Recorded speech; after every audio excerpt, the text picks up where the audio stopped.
Biz short in seconds, say what matters.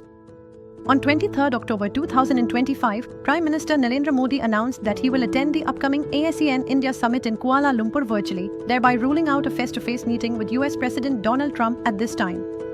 The summit, scheduled for 26 to 28 October, brings together leaders of the 10-member ASEAN group and key partners including China, Japan, and the United States. Malaysia had earlier indicated a possible visit by Trump on 26 October, generating speculation about a bilateral meeting with Modi.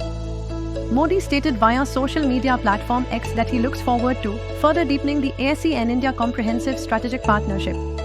He cited domestic commitments, especially the Diwali festival, as a reason for participating virtually. This decision comes amid intense focus on negotiations between India and the US for a long-stalled trade deal.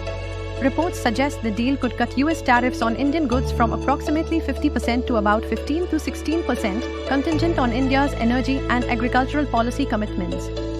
Trade observers note that Modi's absence from a face-to-face meeting with Trump signals both that the deal is still unsettled and that New Delhi is maintaining strategic autonomy.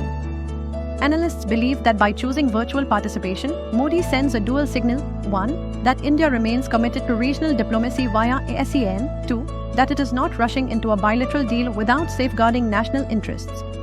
For the US, the delay may indicate its frustration with India's continued imports of Russian crude oil, which have triggered punitive tariffs.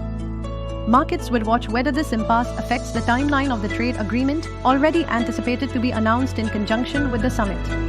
The outcome could have significant implications for India's export sectors, especially textiles, leather and shrimp, which have been under pressure from existing tariffs. Source: Reuters. Think business, think biz short. Tap to subscribe.